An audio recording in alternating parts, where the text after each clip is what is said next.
بسم الله الرحمن الرحيم والصلاة والسلام على أشرف المرسلين. Salam alaikum. Bonjour tout le monde. Aujourd'hui, on va voir le chapitre numéro 2. On va voir l'architecture d'un microprocesseur 16 bits.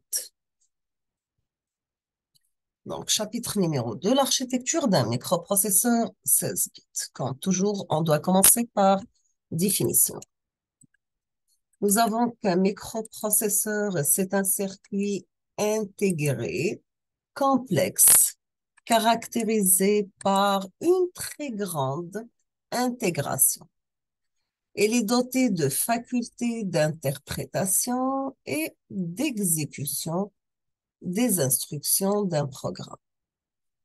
Bien sûr, il est chargé d'organiser les tâches précisées par le programme et d'assurer leur exécution.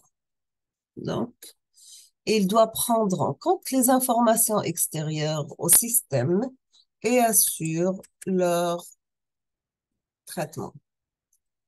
Un microprocesseur, c'est un circuit intégré, complexe, caractérisé par une très grande intégration.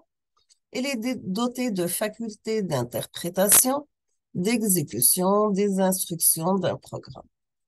Bien sûr, il est chargé d'organiser des tâches préconisées par le programme et assurer leur exécution. Il doit prendre en compte les informations extérieures au système et assure leur traitement.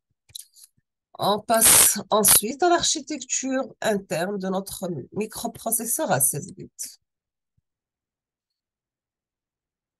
Toujours, un microprocesseur est constitué autour de deux éléments principaux. Premièrement, nous avons besoin d'une unité de commande. Deuxièmement, nous avons besoin d'une unité de traitement. Bien sûr, ils sont associés à des registres chargés de stocker les différentes informations à traiter. Ces trois éléments sont reliés entre eux par des bus permettant les échanges d'informations. Donc, nous avons unité de traitement, unité de commande qui communiquent à travers une relation bidirectionnelle, liaison bidirectionnelle avec les bus de données, bus d'adresse, et ils sont reliés aussi, ils travaillent aussi avec des programmes ou bien des données. Nous avons quelques remarques. Bien sûr, il existe deux types de registres. Premièrement, nous avons les registres d'usage général qui permettent à l'unité de traitement de manipuler des données à vitesse élevée. Ils sont connectés au bus de données interne au microprocesseur. Deuxièmement, nous avons les registres d'adresse ou bien ce qu'on appelle le pointeur. Ils sont connectés sur le bus d'adresse. Deuxièmement, on va définir c'est quoi l'unité de commande et quel est son rôle.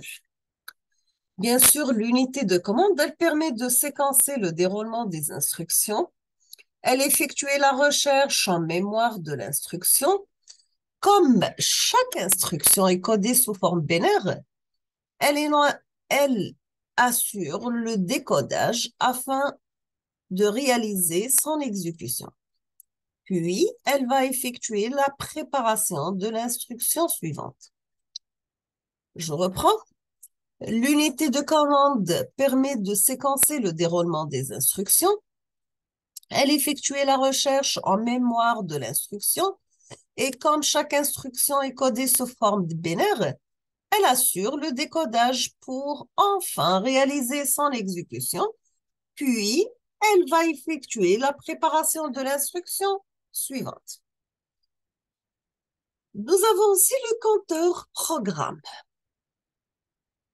Il est constitué par un registre dont le contenu est initialisé avec l'adresse de la première instruction du programme. Il contient toujours l'adresse de l'instruction à exécuter. Deuxièmement, nous avons besoin d'un registre d'instruction et le décodeur d'instruction. On revient. Nous avons que le registre d'instruction et le décodeur d'instruction. Chacune des instructions à exécuter est rangée dans le registre instruction. Pardon, j'ai oublié. Donc, je crois le compteur de programme. Donc, le compteur programme constitué par un registre dont le contenu est initialisé avec l'adresse de la première instruction du programme. Il contient toujours l'adresse de l'instruction à exécuter. Deuxièmement, nous avons besoin d'un registre d'instruction et le décodeur d'instruction. Chacune des instructions à exécuter est rangée dans le registre instruction, puis elle est décodée par le décodeur d'instruction.